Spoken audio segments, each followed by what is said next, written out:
Day to day news Bharat में मैं श्रेया शर्मा आपका स्वागत करती हूं। Day to day news Bharat आपसे वादा करता है कि हम पूरी निष्पक्षता के साथ पत्रकारिता करेंगे और हमारा कोई भी पत्रकार किसी से किसी भी प्रकार का उपहार या विज्ञापन स्वीकार नहीं करेगा। हम दबे कुचले लोगों की आवाज बनते आए हैं और आगे भी बनेंगे। साथ ही हम ऐसी कोई खबर नहीं दिखा रहे जिससे भोली भाली जनता मूर्ख बने या उन्हें धोखा मिले। हम लोकतंत्र के चौथे स्तंभ को और अधिक मजबूत करने की पूरी कोशिश कर रहे हैं। अब बात करते हैं खबर की जो हिमाचल के शिमला से सामने आ रही है।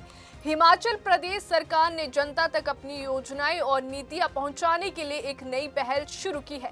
अब सरकार और जनता के बीच संवाद का सेतु बनेंगे चर्चा प्रभारी। ये चर्चा प्रभारी सरकार की योजनाओं की जानकारी तो देंगे ही, साथ ही जनता की राय और सुझाव भी सरकार तक पहुंचाएंगे।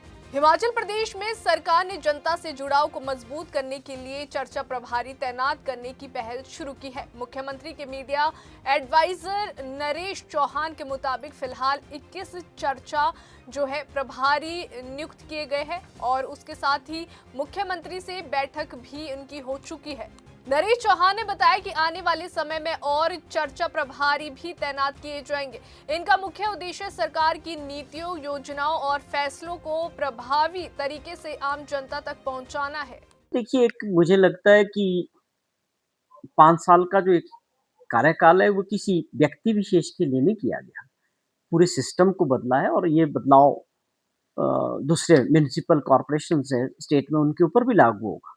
और मेरी अपनी भी ये राय है कि व्यक्तिगत तौर पे भी जब किसी व्यक्ति को वो लोग चुनते हैं, मौका देते हैं, तो 5 साल का कार्यकाल मिलना चाहिए। क्योंकि वो 2.5 साल में कार्यकाल बहुत छोटा है और उसके साथ वहाँ पर फिर वो 1.5 साल के बाद जो है लोग शुरू कर देते हैं कि ये बदलने वाला है, नए लोग आएँगे।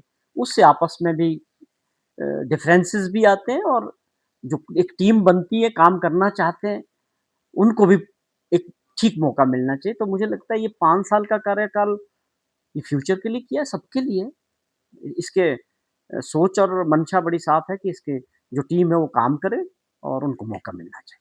मुख्यमंत्री हिमाचल प्रदेश सरकार चाहती है कि उनकी योजनाओं का जो है सही तरीके से लोगों तक वे पहुंचे, हर गांव, हर पंचायत तक वे पहुंचे। चर्चा प्रभारी इस कड़ी को मजबूत करेंगे और साथ ही जनता की प्रतिक्रिया सीधे सरकार तक भी लाएंगे। सरकार का कहना है कि ग्रामीण अर्थव्यवस्था को सशक्त बनाना और जनता तक योजनाओं का लाभ पहुंचाना चर्चा प्रभारियों की प्रमुख जिम्मेदारी होगी। प्रदेश में चल रही जन कल्याण योजनाओं की जानकारी अब गांव-गांव तक पहुंचाने की तैयारी भी है।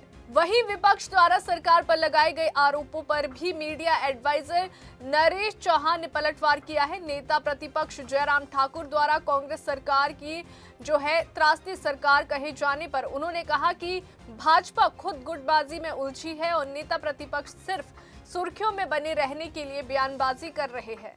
मुझे बड़ी समझ नहीं आता कि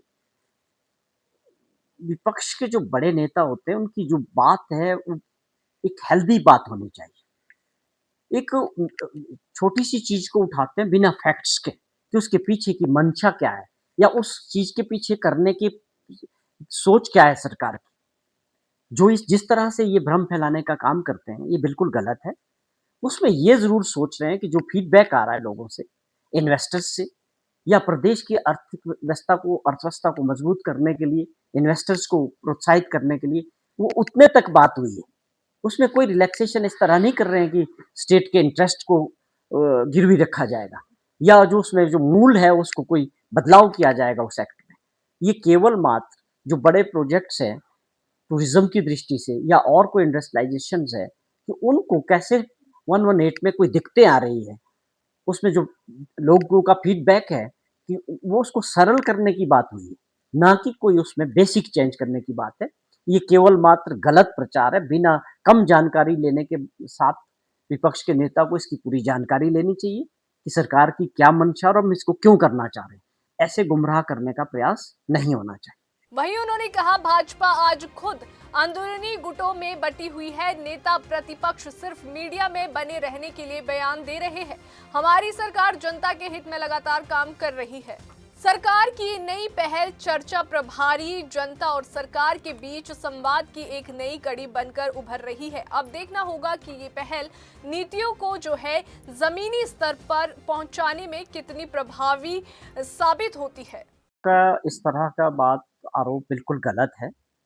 जो उसकी वास्तविक परिस्थितियां थी, जिस प्रकार से डिप्टी कमिश्नर्स ने भी अपनी रिपोर्ट सरकार को दी थी और आपदा के बाद अभी डिजास्टर एक्ट स्टेट में लगा हुआ है।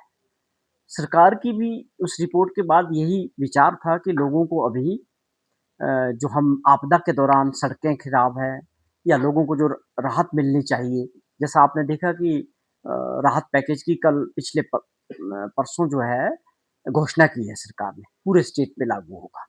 पहली प्राथमिकता ये थी कि जो लोगों के नुकसान हुए, जिनके घर चले गए, आगे विंटर्स आने वाला है, उनके लिए राहत पैकेज मिले, उनकी सहायता की जाए।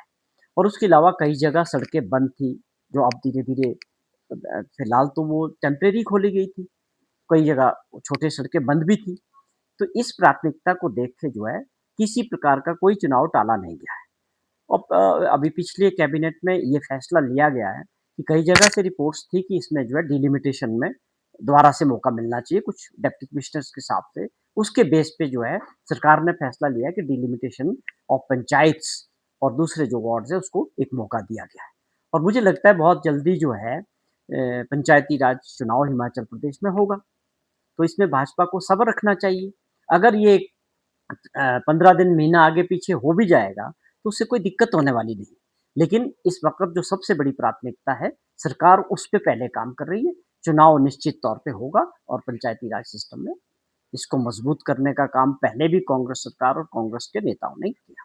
शिमला से अनीश चौहान की रिपोर्ट। अभी के लिए फिलहाल इतना ही। देश और दुनिया की ताज़ा खबरें जानने के लिए देखते रहिए day to day news Bharat और हमारे चैनल को लाइक और सब्सक्राइब करना ना भूलें।